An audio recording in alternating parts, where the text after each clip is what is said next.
Yay! This is a really fun moment. Um,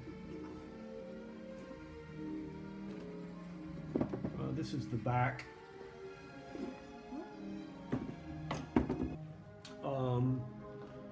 Well, I need more coffee. So yeah, the next phase is just like we did yesterday. You're cutting away from your corner, quite far away, really. Even if you've done this before, it's better not to take any chances and not to do that funky trick where I just go snap. Better not to do that. Take your time.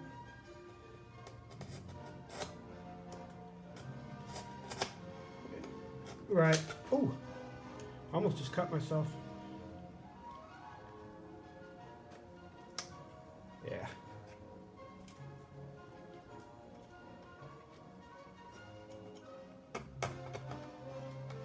Yeah, so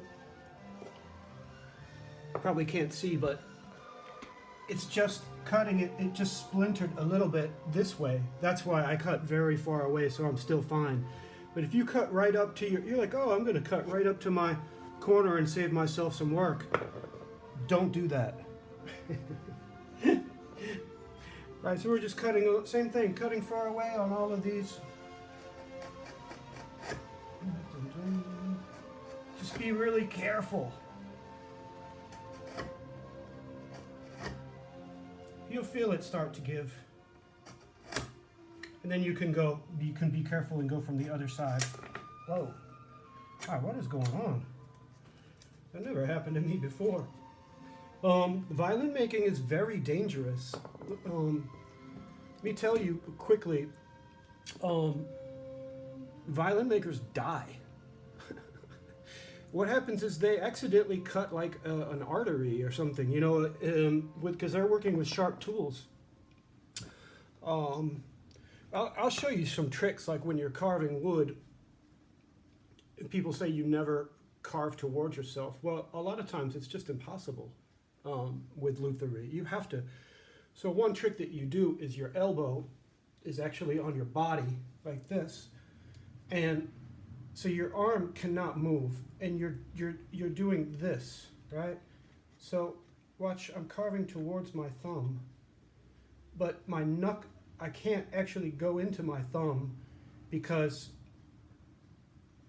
my knuckle is stopping me. So I'm carving with this, see, and it won't reach the thumb. Does that make any sense? It's very much like a chef's knife. I don't know if you ever worked in a restaurant or you've seen chefs work. The way that they cut with the knife, they hold the object with their knuckle, and the knife, it's hard to explain. Some of you will understand. Anyway, so the point is that we're trying to get these ready for linings. So what I want to do is plane the rib down to the block, and you want to be really careful not to take this part of the rib lower than the block itself, because then you have to, everything has to come down. And so what I do is I just start with the obvious parts, with the corners. You see, this is, you build your ribs higher than the corners so you can bring them down flush where you want them. You know what I mean? Right. And you can also use, in the end, I have to check the blade setting, but you can also use this plane. It's just want to be really careful with your blade setting. And this would be actually more for a cello, but yeah, right?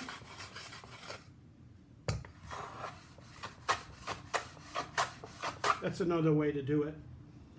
The third way to do it is to take a shooting board or a sanding board, and you put the whole thing on top of, and you're just, and I do that sometimes as well. So those are the three ways to do it.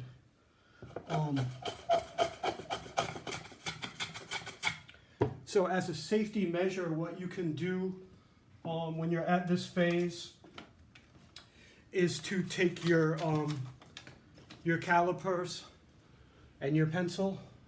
All right, so you can measure here the height of your block, and then mark it on your rib. You know, I mean, if you want to be really careful.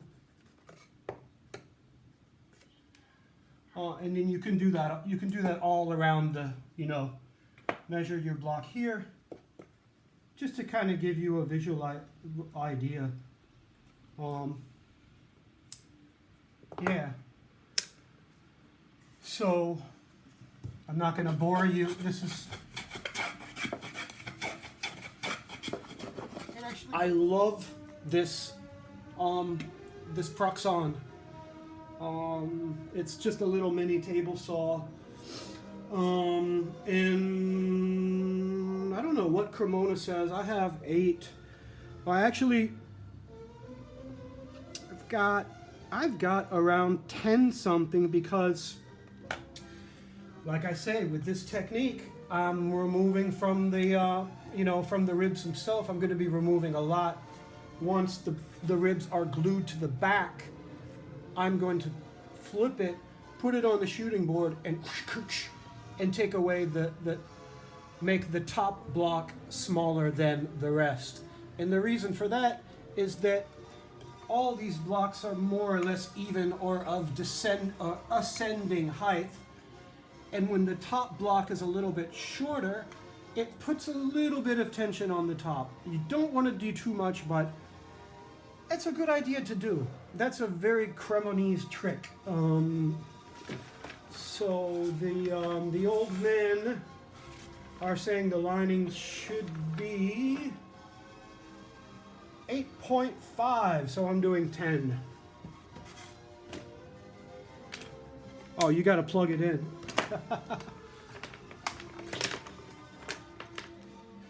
Yeah, or you can cut your linings with a knife, which I suspect most makers probably just cut with a knife, but this is just fun.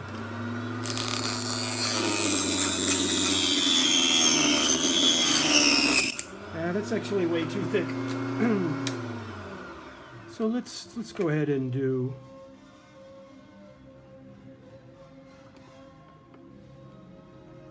Cremona says 8, so I'm going to do 9 point something.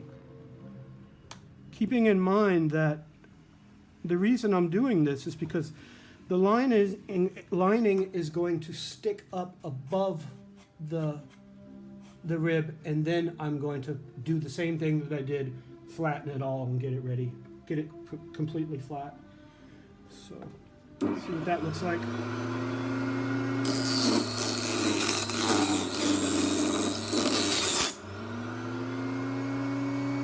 Yeah, I'm going to go with that. It looks a little bit wide, but maybe just take a little way. There we go.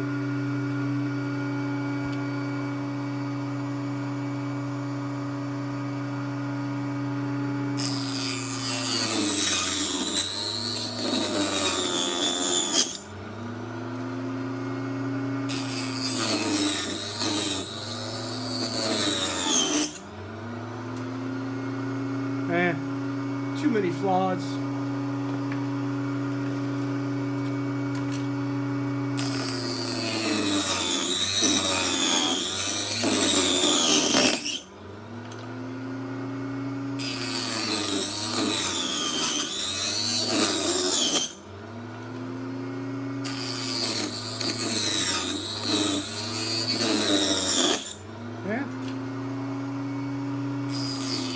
So now I've got these all ready. This is way too many. I don't need that many, but it's always a good idea to do.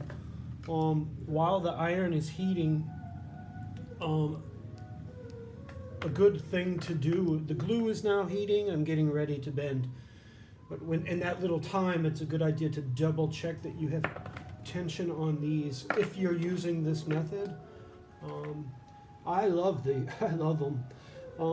You can spend hundreds of euros on lining clamps, but these work great because you're using the rubber band for tension, and there really is a lot of tension when that's what you want.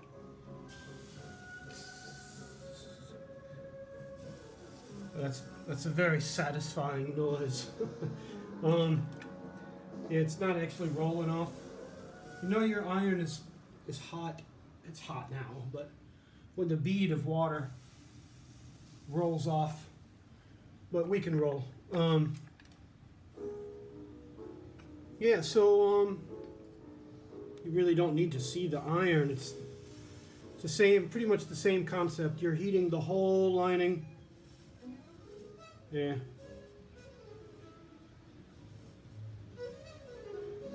I'm going to start with the lower bout, I think.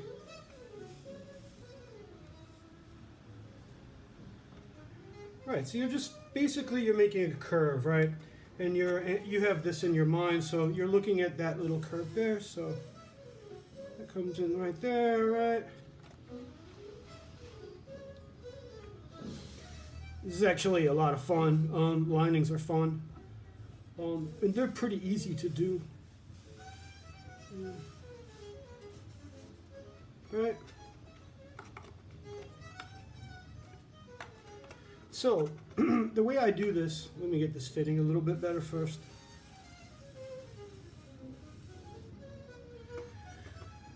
I do my linings with butt joints. I don't inlay them into the block.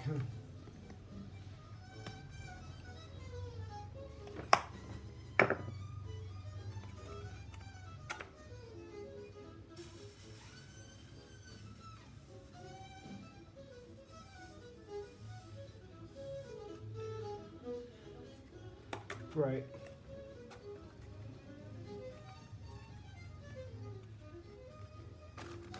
So I get it in here, and the only way to really cut it accurately is to sort of temporarily clamp it. Got it clamped here, got it clamped here, here,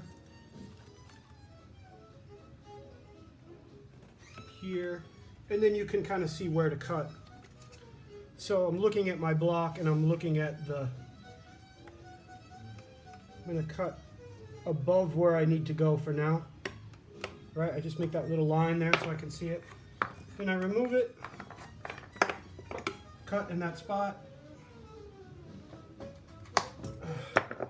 That will probably be too long. Right, but now I can kind of see and I can get it in there.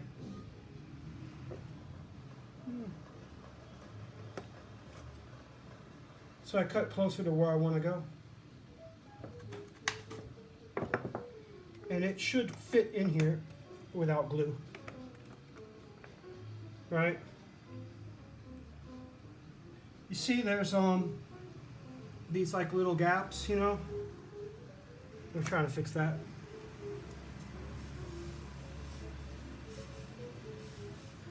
This lining is a little bit wonky too. It's the thickness is a little strange, but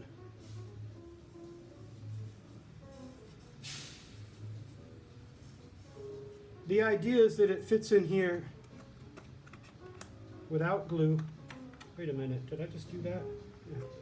Yeah. There you go. It fits in there without glue. And there are no gaps. Right?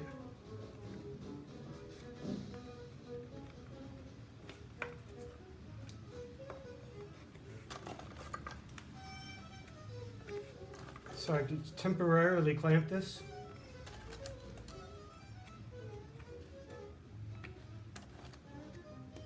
And start on my next one.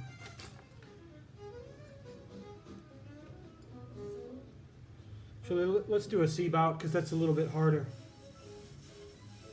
So same concept as before. You're making a C-bout. heat the whole piece of wood.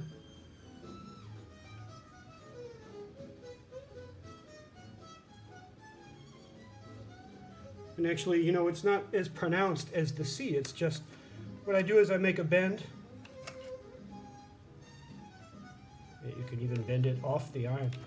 Then I find a place where it matches perfectly on one side. So the bend that I made is matching this kind of curve. And then I cut here.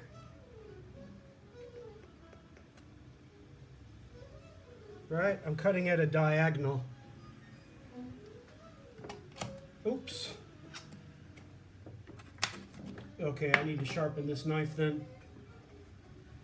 You see it kind of fits in there. That's all right. We got plenty of lining. So I made this kind of like, right? Can you see that? It goes in there. It fits into that little slot. Now, if you want to be a badass like Jose Catarilla, these are one of his ribs. And what he does is it's a Cremonese method where you actually inlay the lining into the block. You could do that if you want to. I don't do that. A good lining will fit very, very well, and it's just going to be forever. If you've ever tried to take one of these off, you will understand that if it's done really well, it's as good as the wood itself. So same concept, a clamp, a little bit here, getting an idea of where to cut. You can either use a pencil or just eyeball it like that.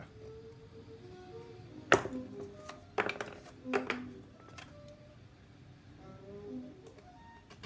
can see now that it would be good for me to sharpen this knife.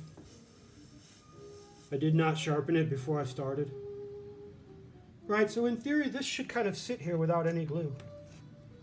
Oh, yeah. Right, because it's fitted really well. Well, actually it's not. You see this gap here, right?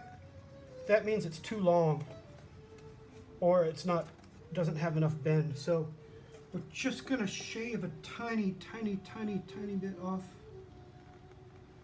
If I could do that. So pushing in here, right. See, now it's sitting flat.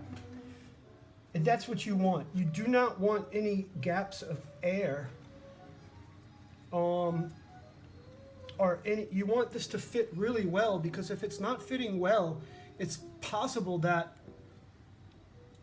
it will rattle, you know? Can you imagine finishing the instrument? You play it for the first time, and on the inside you hear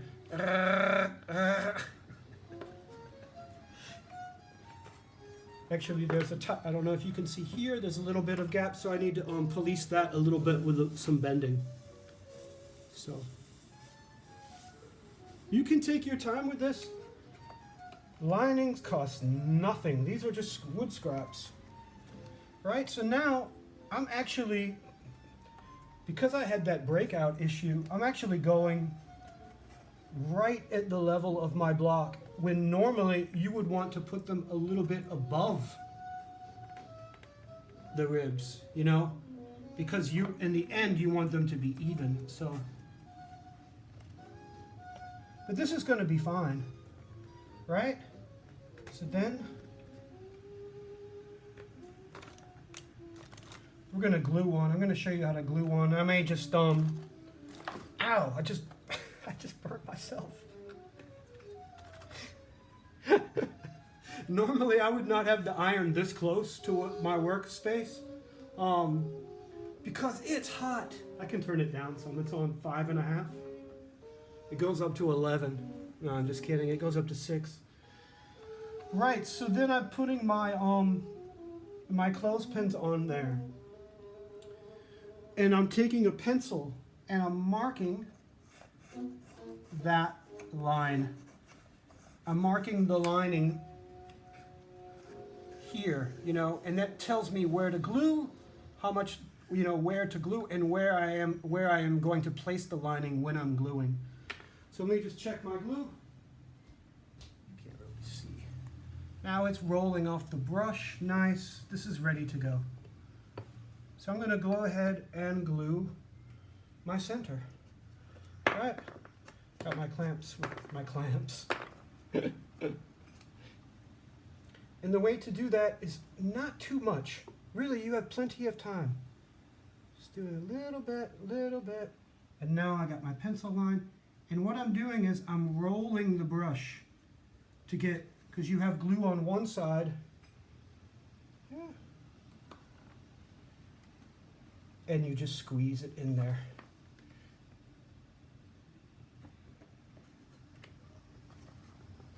And as I'm putting these things on, I should be doing it faster, but we have time because this is a C-bout. I'm pinching ahead of my clamp, you see? Pinching ahead, squeezing it.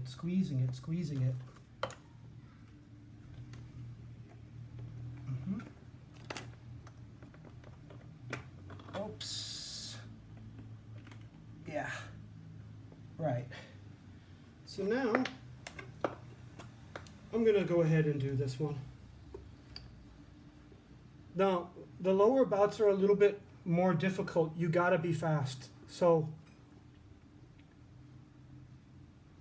yeah, I forgot to draw the pencil line, but let's just roll.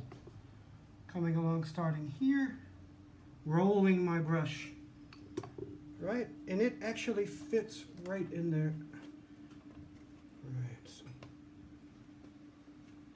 So now I got to go fast. Boom, boom, boom. Pinching ahead, right? You have time. But if your glue is not hot enough, or it's too thick, it will start congealing and you're screwed. There you go. Right?